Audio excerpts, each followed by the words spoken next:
Hello दोस्तों, आप सभी का स्वागत है आज की इस क्लास में। आज हम लोग यूपी पुलिस एग्जाम के लिए हिंदी का प्रैक्टिस सेट नंबर 12 लेकर आ चुके हैं, जिसमें हम लोग 37 महत्वपूर्ण प्रश्नों का डिस्कस करते हैं।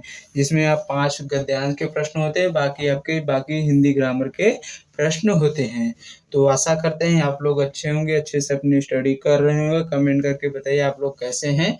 ऑलरेडी आप लोगों को 11 प्रैक्टिस सेट कराया जा चुका है, जाकर उनको भी आप लोग देख सकते हैं। तो चलिए बिना किसी देरी को इस क्लास को शुरू करते हैं। इस क्लास में हम लोग 37 महत्वपूर्ण प्रश्नों को डिस्कस करने वाले हैं। तो आज का हमारा पहला प्रश्न है कि दंत वर्ण महाप्राण घोष व्यंजन वर्ण का उदाहरण कौन सा है। क्या हो? दंत वर्ण हो, दंत वर्ण वत्स्य महाप्राण घोष व्यंजन वर्ण का उदाहरण कौन सा है। क्या ध है, थ है, व है या फिर द त है। तो दंत वर्ण हो, कौन सा हो? दंत। दंत में कौन कौन से आते हैं? तो दंत में त थ द ध न आते हैं। तो कौन सा उसमें दंत में? तो दंत में आपका बात करें त थ द, तो वह तो वैसे नहीं होगा। तो कौन सा? त थ द ध में, तीनों में से कौन सा है? महाप्राण। महाप्राण कौन कौन से होते हैं? तो बात करें महाप्राण की, तो महाप्राण आपका कौन सा होता है? तो प्रत्येक वर्ण का प्रत्येक वर्ण का दूसरा और चौथा वर्ण क्या होता है? महाप्राण होता है। क्या होता है? प्रत्येक वर्ण का दूसरा चौथा होता है क्या होता है? महाप्राण होता है। तो आपका दूसरा कौन सा है? तो त के बाद थ आता है। तो आपका ऑप्शन नंबर बी राइट हो जाएगा। इसी के साथ अगले प्रश्न बढ़ते हैं। तो अगला प्रश्न हमारा है कि निम्नलिखित में से कौन सा एक पहाड़ी बोली है। कौन सी एक पहाड़ी बोली है? क्या मंडियाली है, बांगरू है, कौरवी है या फिर हाथौती है। तो इसमें से पहाड़ी बोली आपकी कौन सी है? तो पहाड़ी बोली कौन सी है? मंडियाली एक पहाड़ी बोली है। इसी के साथ अगले प्रश्न बढ़ते हैं। तो अगला प्रश्न हमारा है कि विराम चिन्ह युक्त वाक्य का सही विकल्प का चयन कीजिए। जिसमें विराम चिन्ह का सही उपयोग किया गया उस वाक्य कौन सा है। क्या राम ऑफिस से सीधे घर पहुंचा तथा हाथ धोकर खाना खाया फिर खेल खेलकर सो गया। दूसरा आपका वाक्य राम ऑफिस से सीधे घर पहुंचा, हाथ धोकर खाना खाया फिर खेल खेलकर सो गया। या फिर राम ऑफिस से सीधे घर पहुंचा, हाथ धोकर खाना खाया फिर खेल खेलकर सो गया है, या फिर इनमें से कोई नहीं। तो आपका सही वाक्य का आपको विकल्प चुनना। तो सही वाक्य इनमें से कौन सा है? तो option number B, Ram office से सीधे घर पहुंचा, हाथ धोकर खाना खाया फिर खेल खेलकर सो गया, ये वो सही है। इसी के साथ अगले प्रश्न बढ़ते हैं। तो अगला प्रश्न हमारा है कि सही वर्तनी वाला आपको एक सेकेंड, सही वर्तनी वाला शब्द कौन सा है आपको वो बताना है। सही वर्तनी वाले शब्द की बात करें तो क्या अभिय चंदवाच है या फिर अभियंजनावाद है या फिर अभियंजनावाद है या फिर अभियंजनावाद है, या फिर इनमें से कौन सा शब्द है वो सही वर्तनी वाला है। तो सही वर्तनी वाले शब्द की बात की जाए तो अभिव्यंजनावाद वो सही वर्तनी वाला शब्द है। इसी के साथ अगले प्रश्न बढ़ते हैं। अगला प्रश्न हमारा है कि एक समूहवाचक संज्ञा नहीं है। इनमें जो 4 विकल्प दिए गए हैं उनमें से एक समूहवाचक संज्ञा का उदाहरण नहीं, वो कौन सा है। क्या गुच्छा नहीं है, सभा नहीं है, छत्ता नहीं है, फिर बेल नहीं है। तो समूहवाचक संज्ञा में क्या होता है? एक समूह का बोध होता है, जिसमें बेल एक समूहवाचक संज्ञा नहीं है। आपका गुच्छा भी समूहवाचक है, सभा भी और छत्ता भी क्या है? समूहवाचक, जबकि बेल एक व्यक्तिवाचक संज्ञा है। इसी के साथ अगले प्रश्न बढ़ते हैं। तो अगला प्रश्न हमारा कि सर्वनाम के भेद का सही विकल्प जिसको हमने बुलाया था वह आया, इसमें कौन सा सर्वनाम का भेद है। क्या निश्चयवाचक है, संबंधवाचक है, उत्तम पुरुष या फिर निजवाचक। जिसको हमने बुलाया था क्या है? जिसके साथ संबंध की व्यक्त किया है। जिसको हमने बुलाया था वह आया, तो इसमें क्या है? संबंधवाचक सर्वनाम है। निश्चयवाचक में होता है क्या होता है? जैसे ये वे शब्द निश्चयवाचक होते हैं। उत्तम पुरुष की बात करें तो उत्तम पुरुष में आपका क्या आता है? तो मैं और हम, ये निजवाचक में क्या होता है? स्वयं, आप या आप का वो प्रयोग होता है। इसी के साथ अगले प्रश्न बढ़ते हैं। तो आज का हमारा अगला प्रश्न है कि सुगंधित कस्तूरी के लोभी शिकारी राजस्थानी हिरणों का अवैध शिकार करते हैं में तीन विशेषण हैं, दो विशेषण और दो विशेषण हैं, चार विशेषण और चार विशेषण या फिर तीन विशेषण और चार विशेषण। तो इस वाक्य में जो है कितने विशेषण और कितने विशेष्य हैं? तो क्या सुगंधित कस्तूरी, सुगंधित क्या है? एक विशेषण है। कस्तूरी क्या है? एक विशेष्य है। लोभी क्या है? एक विशेषण है। शिकारी भी क्या है? एक विशेषण है। राजस्थानी क्या है? एक विशेषण है। तो इसमें कितने विशेषण हो गए? एक, दो, तीन और एक, चार विशेषण हो गए और दो विशेष्य। कितने? तो चार विशेषण और इधर दो विशेष्य हो गए। अवैध शिकार करते हैं, क्या करते हैं? तो हिरणों का जो है अवैध शिकार करते हैं। इसमें कितने विशेषण और विशेष्य हैं? तो इसमें चार विशेषण और चार विशेष्य हैं। कितने हैं? चार तो विशेषण हैं और चार ही आपके विशेष्य भी हैं। ऑप्शन नंबर सी इसका राइट हो जाएगा। इसी के साथ अगले प्रश्न बढ़ते हैं। तो अगला प्रश्न हमारा है कि मनोभावों को सूचित करने वाले शब्द किस अव्यय के बोधक होते हैं? जो मनोभाव है उसको जो है व्यक्त करने वाले या सूचित करने वाले जो है शब्द हैं, किस अव्यय के जो है वो बोधक होते हैं? तो बात करें मनोभाव को जो सूचित करने वाले शब्द क्या उद्देश्य बोधक होते हैं, हेतु बोधक होते हैं, विस्मयादि बोधक होते हैं या फिर समुच्चय बोधक होते हैं? तो मनोभाव को सूचित करने वाले अव्यय की बात की जाए तो इसे विस्मयादि बोधक अव्यय कहते हैं। इसी के साथ अगले प्रश्न बढ़ते हैं। तो अगला प्रश्न हमारा है कि निम्न में से कौन सा शब्द जो है बहुवचन है? बहुवचन शब्द की बात की जाए तो क्या गौ है, गुरुजन है, लेखक है या फिर अनुज है? तो बहुवचन शब्द इनमें से कौन सा है? तो गुरुजन जो है वो बहुवचन शब्द है। इसी के साथ अगले प्रश्न बढ़ते हैं। अगला प्रश्न हमारा है कि निम्न में से कौन सा वाक्य जो है सामान्य भूतकाल का वाक्य है? सामान्य भूतकाल में क्या वर्षा हुई है, शायद वर्षा हुई होगी या फिर वर्षा अभी अभी हुई है या फिर कुछ समय पहले वर्षा हुई थी? इसमें कौन सा जो है सामान्य भूतकाल का उदाहरण है? तो सामान्य भूतकाल में क्या है? वर्षा हुई है जो है यह सामान्य भूतकाल का है। इसी के साथ अगले प्रश्न बढ़ते हैं। अगला प्रश्न हमारा है कि निम्नलिखित में से कर्तृवाच्य का वाक्य बताइए। कर्तृवाच्य में क्या तुलसीदास ने रामचरितमानस लिखा है या फिर राम द्वारा रावण को मारा गया या फिर आज टहलने चला जाए या चौथा आपका विकल्प है कि छात्रों द्वारा फुटबॉल खेली जो जाती है? इसमें से कौन सा जो है कर्तृवाच्य का उदाहरण है? कर्तृवाच्य कौन सा है? तुलसीदास ने रामचरितमानस लिखी है, कौन सा है? कर्तृवाच्य का उदाहरण है। इसी के साथ अगले प्रश्न बढ़ते हैं। अगला प्रश्न हमारा है कि प्रसर्ग के सहायक शब्द कौन जो शब्द हैं वो जो तो कौन से हैं? जो प्रसर्ग के सहायक शब्द हैं वो जो क्या है? शब्दों के बीच जो है संबंध स्थापित करते हैं, जो शब्दों के मध्य आते हैं या फिर जो शब्दों के प्रारंभ में आते हैं या फिर जो विसर्ग से मिलते जुलते रहते हैं। तो प्रसर्ग शब्द क्या है? जो क्या करते हैं? तो प्रसर्ग शब्द की बात की जाए तो जो शब्दों के बीच संबंध स्थापित करने का कार्य करते हैं। इसी के साथ अगले प्रश्न बढ़ते हैं। अगला प्रश्न हमारा है कि एक युग्म अशुद्ध है वो कौन सा है? तो क्या जो है धूम धड़ाका उसके क्या है? अनुकरणवाचक शब्द है या फिर जूता जो है देशज शब्द है या फिर औरत हिंदी शब्द है या फिर रेल जो है अंग्रेजी शब्द है? इसमें से कौन सा एक जो है अशुद्ध शब्द है? तो अशुद्ध शब्द की बात की जाए तो क्या है? औरत जो है हिंदी शब्द है या अशुद्ध है। इसी के साथ अगले प्रश्न में बढ़ते हैं। तो अगला प्रश्न हमारा है कि मंत्रीकारी शब्द का तद्भव रूप क्या है? तो मंत्री जो है कारी, इसका तद्भव रूप की बात की जाए तो क्या मदारी है, तंत्रकारी है, यंत्रकारी है या फिर मिठाई है? तो बात की जाए मंत्रकारी का तद्भव रूप का तो मंत्रकारी का तद्भव रूप क्या हो जाएगा? मदारी हो जाएगा। इसी के साथ अगले प्रश्न में बढ़ते हैं।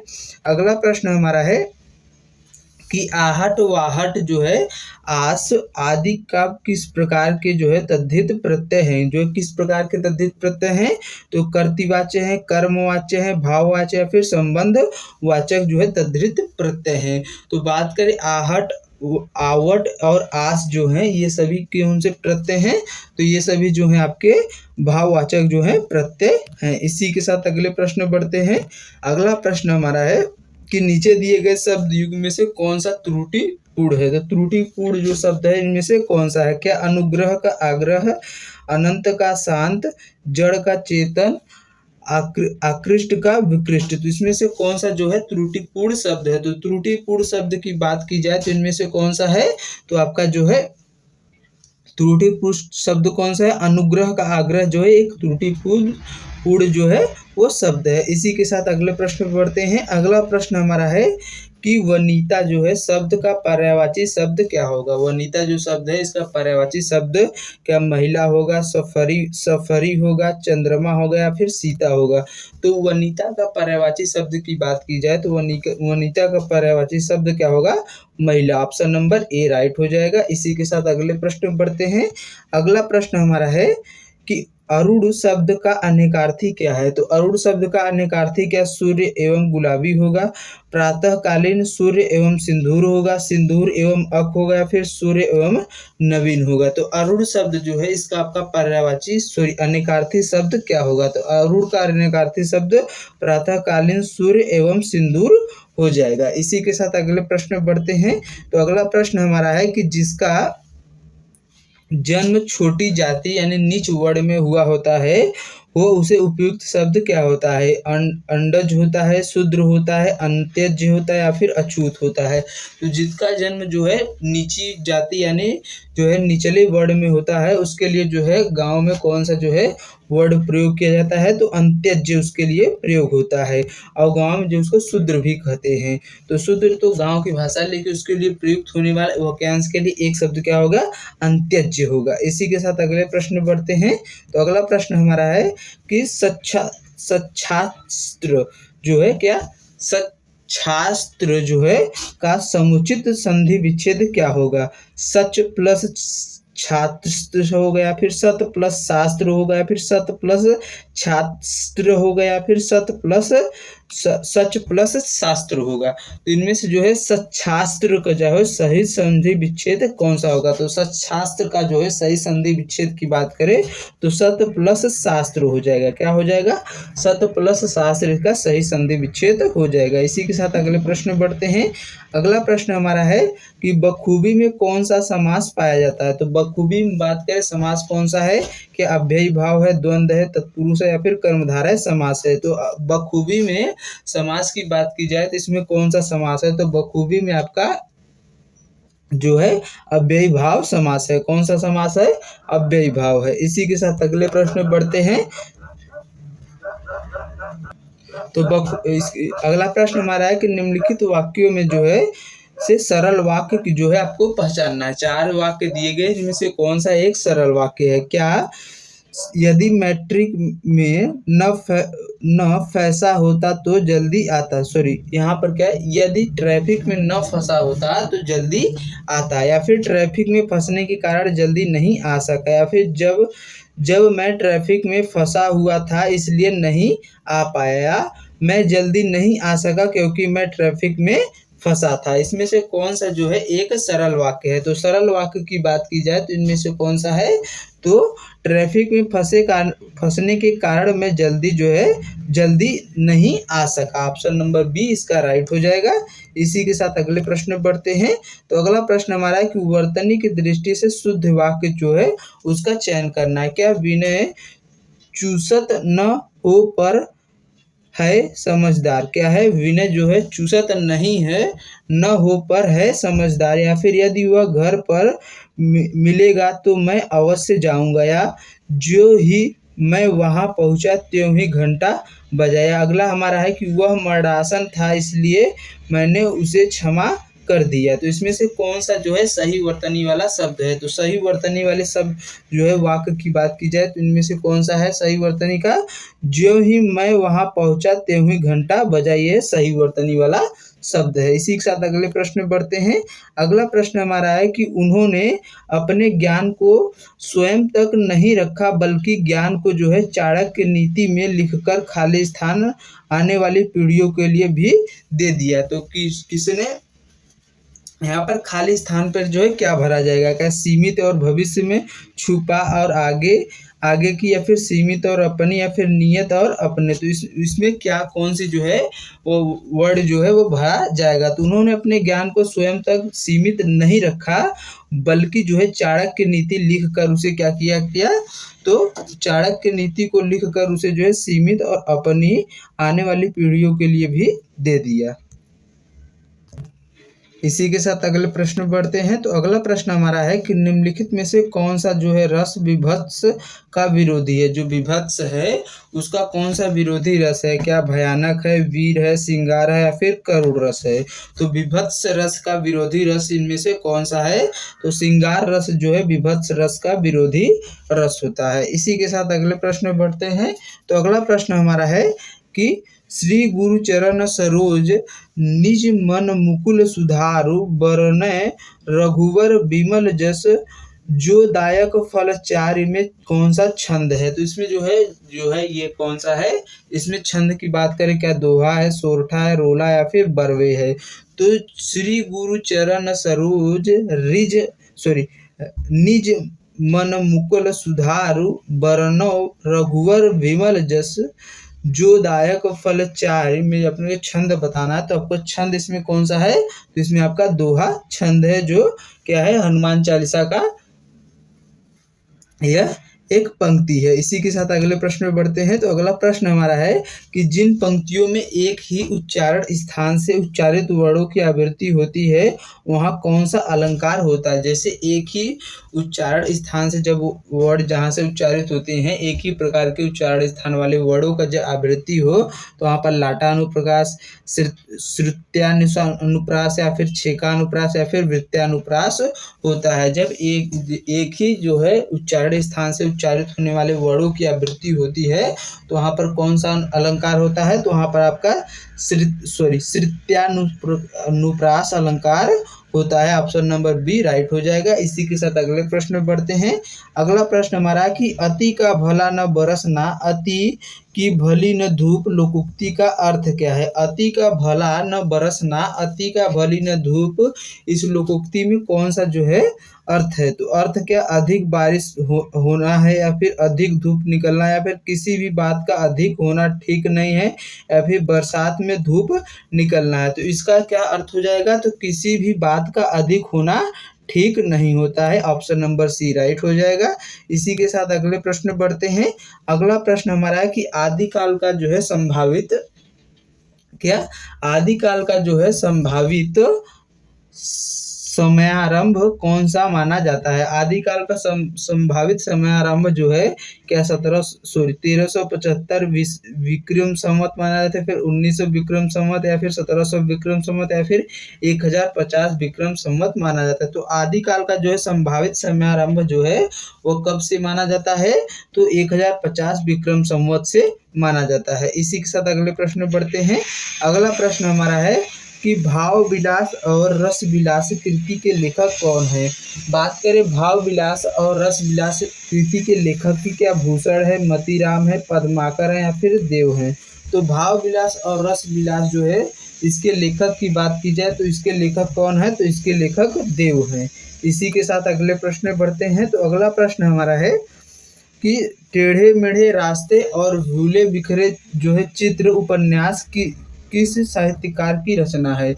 यह उपन्यास है जो कौन से साहित्यकार के द्वारा लिखी गई है। टेढ़े मेढ़े रास्ते और भूले बिखरे चित्र, माखनलाल चतुर्वेदी, वासुदेव शरण अग्रवाल, या फिर अज्ञे, या फिर भगवती चरण वर्मा। तो टेढ़े मेढ़े रास्ते और भूले बिखरे चित्र की बात की जाए तो किसके द्वारा लिखी गई है, तो भगवती चरण वर्मा के द्वारा लिखी गई। ऑप्शन नंबर डी राइट हो जाएगा।